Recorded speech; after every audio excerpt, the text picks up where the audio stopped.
Hi friends.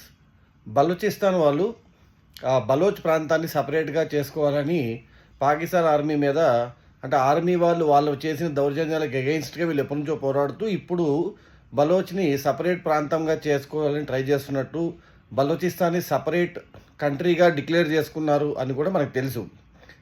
ఇప్పుడు ఇంకొక ప్రాంతం కూడా పాకిస్తాన్ నుండి విముక్తి పొందాలి అని కోరుకుంటుంది. సింధ్ అని ఒక ప్రాంతం ఉంది. అక్కడ ఉండే వాళ్ళని సింధీస్ అంటారు. యాక్చువల్గా అయితే ఆ సింధీస్ వాళ్ళకి ఈ ఇండస్ రివర్ ఏదైతే ఉంటుందో దానికి సంబంధించిన నీటిని నియర్లీ 48% వరకు వాళ్ళకి అందివ్వాలని ఒక అగ్రిమెంట్ ఉంది.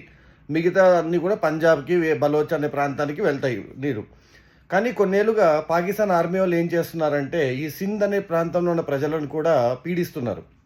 బేసిక్గా పాకిస్తాన్కి పట్టిన పెద్ద చీడ ఏంటంటే పాకిస్తాన్ ఆర్మీ అక్కడున్న ఫార్మర్స్ యొక్క ల్యాండ్స్ని కూడా గ్రాప్ చేసేసుకొని వాటన్నింటినీ కార్పొరేట్ ఫార్మింగ్కి ఇస్తున్నామని చెప్పి అక్కడున్న లోకల్ ఫార్మర్స్ అందరినీ పని లేకుండా తయారు చేసి వాళ్ళందరికీ వాళ్ళ దాంట్లో సేద్యం చేసుకోకుండా వీళ్ళు లేకుండా తయారు చేసి అరగదొక్కుతున్నారు.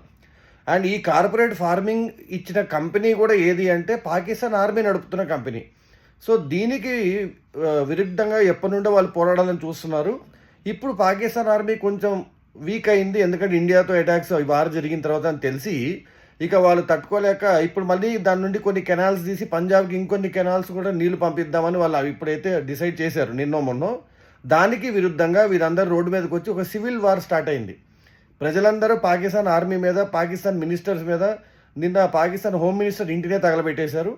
ఆ సింధ్ ప్రాంతం సంబంధించిన హోమ్ మినిస్టర్ ఇంటిని తగలబెట్టారు. అలాగే పాకిస్తాన్ ఆర్మీకి సంబంధించి పోలీస్ సంబంధించిన వాళ్ళందరి మీద వీళ్ళు తిరగబడ్డారు. దాంట్లో కాల్పుల్లో ఒక ఇద్దరిని పోలీసు వాళ్ళు చంపడం కూడా జరిగింది. ఏదైతే ఏమి ప్రస్తుతానికి పాకిస్తాన్లో సివిల్ వార్స్ అయితే ఎక్కడ పడితే అక్కడ జరుగుతున్నాయి. ప్రజలకు వాళ్ళకి లాస్ట్కి అర్థమైంది ఏంటంటే వాళ్ళు తిరగబడకపోతే పాకిస్తాన్ వాళ్ళని ఎప్పటికైనా నాశనం చేస్తుందని. పాకిస్తాన్ లీడర్స్ ఎలాంటి వాళ్ళంటే ప్రజలు ఏమైనా పర్లేదు, మా లగ్జరీస్ మాకు ఉండాలి అనుకుంటారు. ఆర్మీ కూడా అలాగే ఉంటుంది. అందుకే ప్రజలందరూ పూర్గా ఉంటారు, దారుణమైన పరిస్థితుల్లో ఉంటారు. లీడర్స్ మాత్రం వాళ్ళ లీడర్షిప్ నుంచి రిటైర్ అవ్వగానే హ్యాపీగా యూకేకో ఎక్కడికి వెళ్ళి సెటిల్ అయిపోతారు. సో ఇప్పటికైనా ప్రజలు తెలుసుకున్నారు, పాకిస్తాన్ ఇలాగే కనుక సివిల్ వార్స్తో కంటిన్యూ అవుతే 1 కాదు 2 కాదు, నాకు తెలిసి 2-3 ముక్కలు విడిపోవచ్చు పాకిస్తాన్ నుండి.